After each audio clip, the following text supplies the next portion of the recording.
Today we're going to talk about how people who use drugs are often misunderstood, stigmatized, and discriminated against by society. We'll also discuss how we can change these stereotypes and support the people who struggle with this substance use disorders. Now, according to the National Survey on Drug Use and Health, over 21 million Americans were diagnosed with a substance use disorder in 2018. However, only 1 in 10 individuals with addiction received any form of treatment at any facility. And 60% of those who perceived a need for treatment made no effort to get any treatment. Now, these statistics show the gap between the need and the availability of effective and accessible treatment for people with substance use disorders. Now, according to the Substance Abuse and Mental Health Services Administration, white people use cocaine and heroin more than any other racial or ethnic groups. Now, listen closely now. African Americans are more likely to be incarcerated for the drug crime. These facts reveal injustice and discrimination that people of color face in the criminal justice system and the society at large. In tonight's episode, I'm going to share my insights and stories on the important topic of my drug use. Now, it's important for me to acknowledge that these are my opinions, my experiences, and are not universal, and that other people may have different perspectives on drug use from their own point of view. There are myths and misconceptions that can prevent people from understanding the reality of drug use and the challenges faced by people with addiction. It has been said that people with an addictive personality are more likely to develop substance use disorders, which in fact, there is no such thing as an addictive personality, and anyone can be at risk of developing a substance use disorder depending on various factors. People who use drugs are easy to identify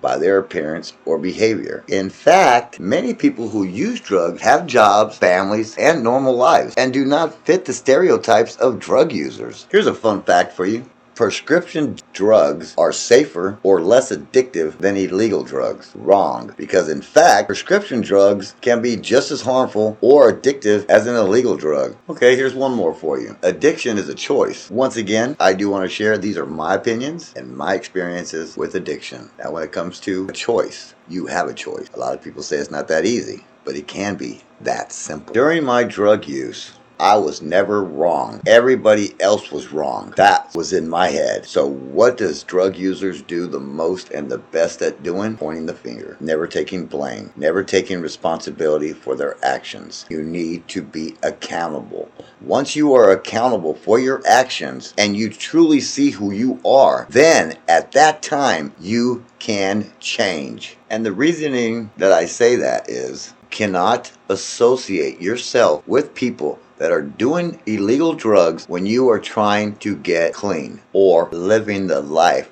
that you are meant to live. Because no matter how hard you try while you are using illegal drugs, life is not gonna go good for you.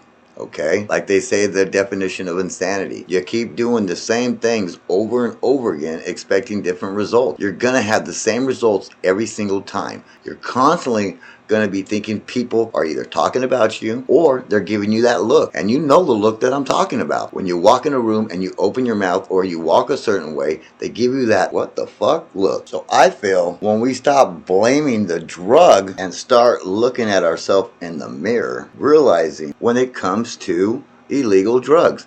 And the reason I say that is because this. Do you stop using drugs because you're tired of using the drug? You need to put it back in order. So is that the reason why people quit doing drugs? Because let me tell you what, until you are ready to change your life, you're going to say, hey, I feel great. I don't have a problem. I'm going to put myself in a situation and I'm going to say no to prove to people, to prove to myself that I can say no. Yes, you're going to put yourself in a position, you're going to pat yourself on the back, and you're going to say, look at that.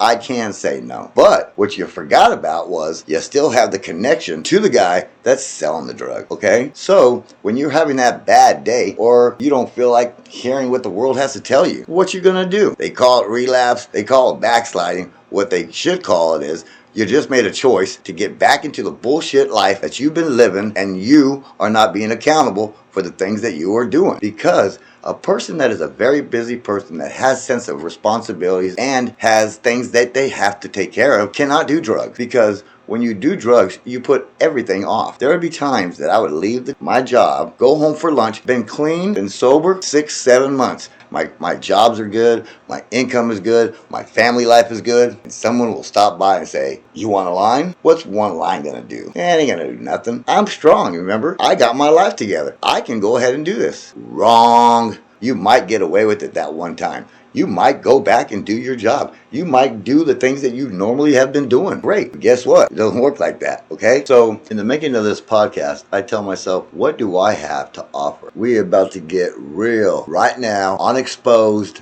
breaking the stigma. Continue making the choices that you're making. Now, if you're not happy with where your life is going, do your thing. I don't indulge. I don't promote using drugs, and it would take one damn night to fuck everything up. You are your worst true enemy, and it doesn't take a rocket science to know that. When you're doing illegal drugs, just know if you get caught, go to jail. Do the thing that you have to do due to the fact that you had made a choice to do something that was illegal, okay? People nowadays, they don't want to go to jail, so they want to do the drug. They don't want to help themselves. And then there's a few people in these groups that actually truly have a life, that have a family, that really care about them and want to see them do the right thing, and they want to do the right thing, all right?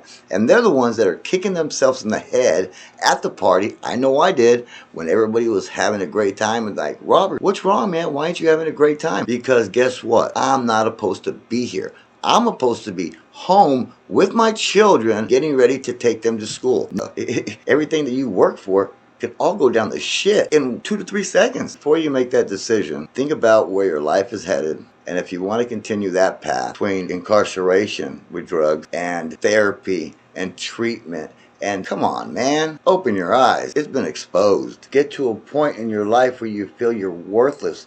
You're told you're a piece of shit enough. Guess what? You're going to be that piece of shit. When people are constantly downgrading you and making you feel like crap, guess what, man? They're not the people you need in your life anyways, all right? So yes, I have all these tattoos. In the next episode, we are going to be talking about 2 major things, and that is, when you are incarcerated for doing illegal drugs, they have a thing called commissary. And the difference between state and county, you have to tune in to listen to this. It is extortion. Thank you very much. And until next time, be happy, be safe, and be strong. Breaking the Stigma with your host, Robert Freeman.